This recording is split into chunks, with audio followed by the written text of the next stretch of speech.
While Cowboy fans refuse to accept that they lost or give the Eagles the proper respect they deserve, leave it to a Cowboy Hall of Famer to acknowledge how good Jalen Carter really is.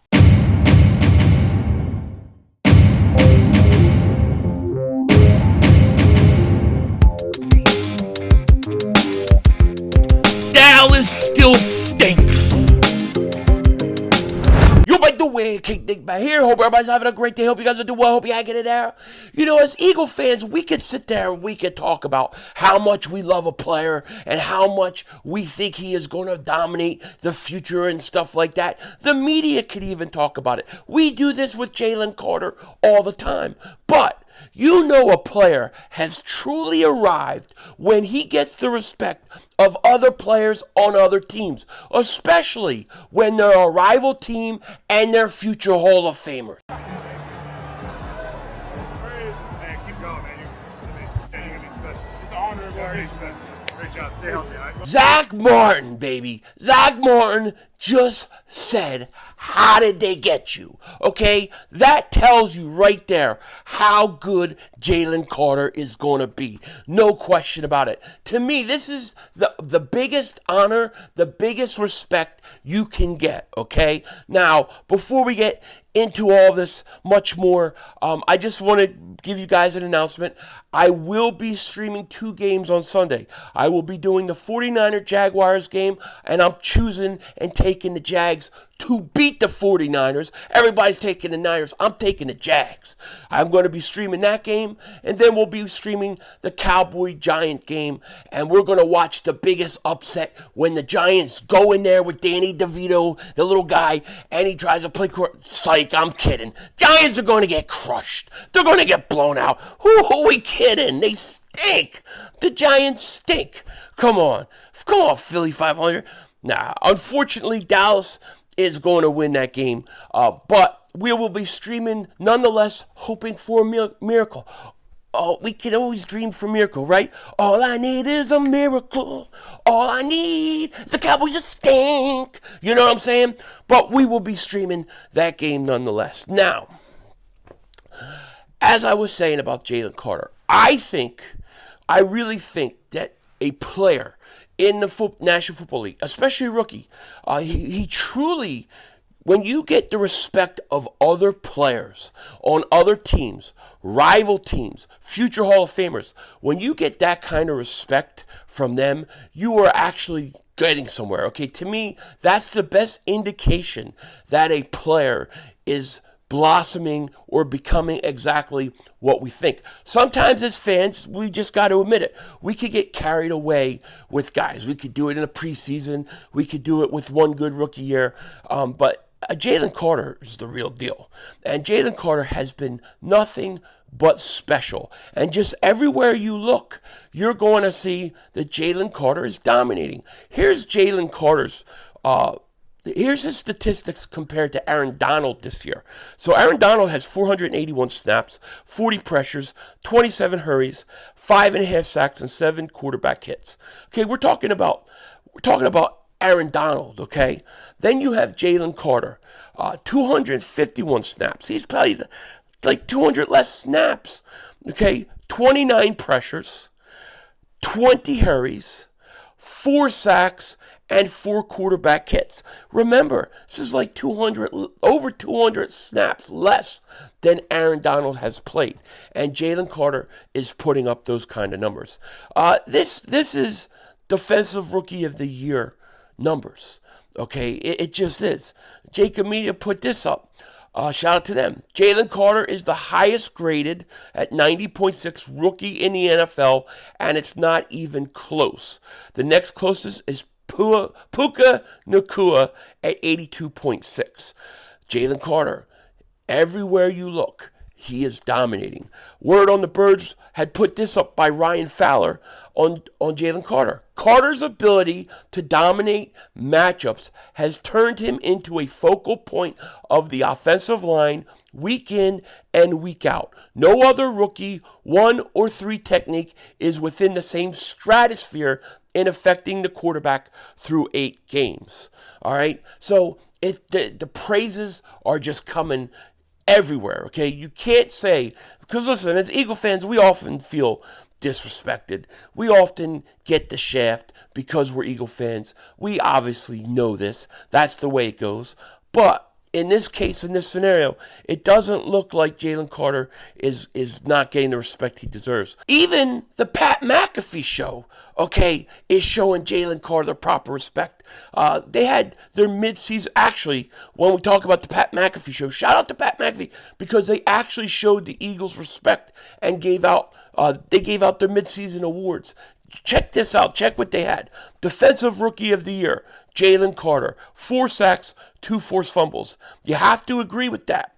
You have to absolutely agree with that, right? Then, for their MVP, they had Jalen Hurts. 8-1 record, 15 passing touchdowns, 8 interceptions, 2,347 passing yards, 316 rushing yards with another 7 rushing touchdowns, okay? You could put up Jalen Carter's statistics with Patrick Mahomes. Mahomes, 7-2 record, 17 passing touchdowns, 8 interceptions, 2,442 passing yards, 258 rushing yards. You could put Jalen Hurts right up there with Patrick Mahomes. You better believe on one leg, on one knee, that Jalen Hurts is definitely got to be the MVP running. Now, I'll tell you who my MVP is in a second, but they also had Coach of the Year, 8-1 record, Nick Sirianni. Nick Sirianni is leading for Coach of the Year. So that was a Pat McAfee show. They were giving the Eagles 3 awards. How about that? That's a respect that we often don't see as Eagle fans. Usually, because listen, if Jalen Carter was a Cowboy, if Jalen Hurts was a Cowboy, if Nick Sirianni was a Cowboy, Nick Sirianni would be a Hall of Fame coach. Jalen Carter would be the greatest defensive tackle that has ever played the game. And then Jalen Hurts would be an MVP like no other. So can you imagine? But it's good to see some respect. Now, I don't think the Eagles get enough respect, but at least Jalen Carter is. And Jalen Carter has been absolutely dominant. And I really think that with Jalen Carter getting all that praise, and I keep saying this, I think Jordan Davis is the overlooked guy, the vastly underrated guy, the guy that doesn't get enough respect. But Jalen Carter is getting his respect. I think Jordan Davis, I think he makes things so much easier for Jalen Carter. And hopefully he'll come back from his hamstring too. So I'm very happy to see that Jalen Carter is getting the respect that he deserves. The kid is a force. How he fell to us, it's going to be a mystery. It's going to be one of those life mysteries. But it was a great pick. I think probably the best pick in the draft. I had Jalen Carter ranked number 2 overall as the second best player in the draft. Clearly, it looks like he's the first best player in the draft. So very happy to see Jalen Carter get respect, but especially from a future Hall of Famer in Zack Martin. I think that's a very big deal. Now, with the bye week happening this week, the one thing, and I can tell you this, of all the bye weeks I can remember in recent years, I can't remember a bye week coming at a more perfect time. The Eagles need to rest. They need to rest their guys from Jalen Hurts, Jordan Davis, Devontae Smith came off limping. A.J. Brown had a cut toe, although I'm sure he's fine. But, these guys are banged up, man. You had Bradbury hurt. You had Slay hurt. These guys need a week's rest, and they're definitely going to get it this week. Now, we're going to play the Kansas City Chiefs next Monday, so we'll actually get an extra day of rest. And that's going to be a big game. It's going to be a huge game. But it's not going to kill us if we don't win that game. As long as we win, and I keep saying this, But as long as we win, I keep talking about the record. I keep talking about, now I'm starting to see people are starting to analyze the Eagles' rest of the schedule. Philly 500's already done it, all right? But, my thing is this. You just have to win 2 out of the next 5 games at worst. Now, I think they're going to win much more than that.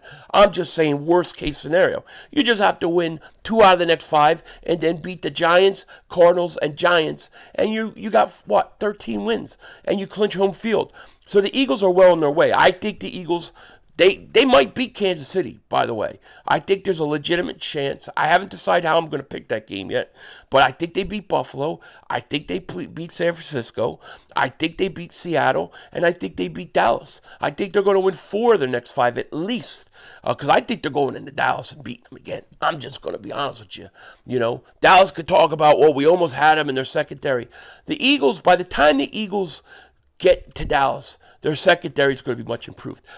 Kevin BYARD is going to start to get adjusted. You're going to get Roby back. I think Roby coming back in the slot, BYARD adjusting more into the Philly defense. He's going to get better and better as the season goes on. He just needs time to adjust. Like I said with BYARD, give him till December.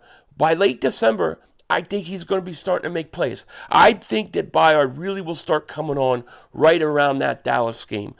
So look for him. But a week of rest, and these guys, I expect the Eagles to be even better down the stretch. Okay, but we got to get healthy, and that's the number one concern for me right now. Get healthy. I don't know how many weeks Jalen Hurts is going to need on his knee to get fully healthy. But right now, you got a stretch coming. You got to lock everything up. The goal is to get everything locked up, get that home field, and then rest Jalen Hurts for the playoffs.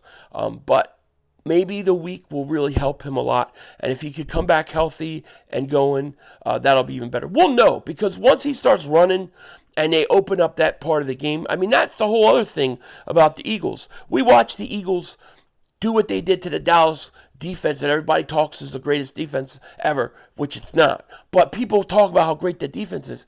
Do you realize the whole element of Jalen Hurts' game versus the Cowboys he couldn't even use. He couldn't run and take off the way he normally would in certain situations. And the threat of Jalen Hurts even running was not an issue for the Cowboys. Second time you play Jalen Hurts, Dallas is going to have to deal with that. That opens up everything even more for the Philadelphia Eagles. So we got to get a week's rest. It's good to see Jalen Carter getting some respect that I think he deserves. And with that said, I will be streaming. Like I said, I'll probably have a video out tomorrow. So look for that. And with that said, I'll talk to you guys later. Take care. Don't be a dingbat. Remember, it's Howie Vision, baby. We're all just living in it.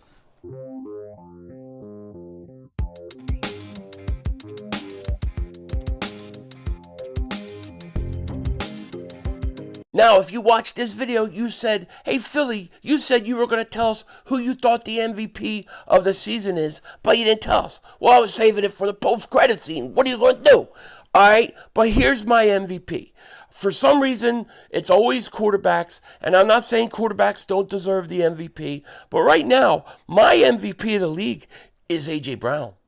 A.J. Brown, 67 catches, over 1,000 yards, 6 touchdowns, 6 straight games over 125 yards, set an NFL record.